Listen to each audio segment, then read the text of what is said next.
Like, this is one which might seem a bit of a layup, but round two is so stacked this year. There were several players that I really like. There's several players that I think are going to outplay their ADP significantly. But Brock Bowers, and I thought Brock Bowers was going to be firmly part of round one when drafts opened, like kind of like we saw with Travis Kelce, because the 153 targets he got last year, that's only been bettered once. Zach Ertz had 156 targets. I mean, only Evan Ingram and Zach Ertz have beaten the 112 tight end receptions that Brock Bowers got in his rookie year.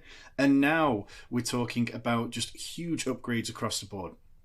You've got Chip Kelly, who likes to run fast-paced offense. The Raiders last year, they ranked fourth in pass attempts, but in completion rate over expected, Minshew ranked 27th, Aiden O'Connell ranked 39th out of 46 quarterbacks with 100-plus attempts. So he was getting attempts, they were targeting him, but they weren't that valuable, much like Malik Neighbors.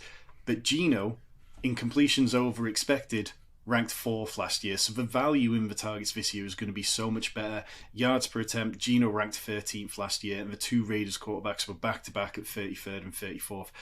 Even if Bowers doesn't hit this kind of like 112, 120 receptions, there's room for him to grow with more touchdowns because he only started scoring touchdowns later on in the season. I just think the offense is going to be more efficient, able to stay on the field much more often, and we are looking at a true superstar for the next 7 or 8 years. He is 18th in overall ECR. I have him 15th overall, and I'm much closer to moving him higher than I am moving him lower. I have a very clear top 15. I'm happy if I get any two guys in that group. Bowers is in that group for me. A generationally good tight end prospect coming out of college who had a record-setting rookie season. Like, we have never seen any evidence that he is not going to be an elite tight end. I don't know why we would talk ourselves out of that continuing. And the reason I don't like taking tight end early historically is because I'm worried about them repeating and being correct. Like Sam Laporta, maybe more of a fluky rookie season, just relative to prospect pedigree. He was really good. I don't want to diminish what Laporta did.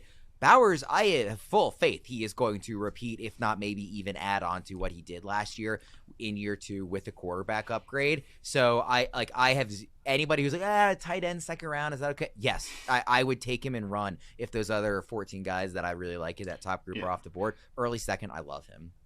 Yeah, and Laporta always looked that little bit more fragile, didn't it? Because he scored 9 touchdowns as a rookie. Nobody else that year had scored more than 6, so it was easy to write it in. With Bowers, I just don't know what argument you can make for regressing him.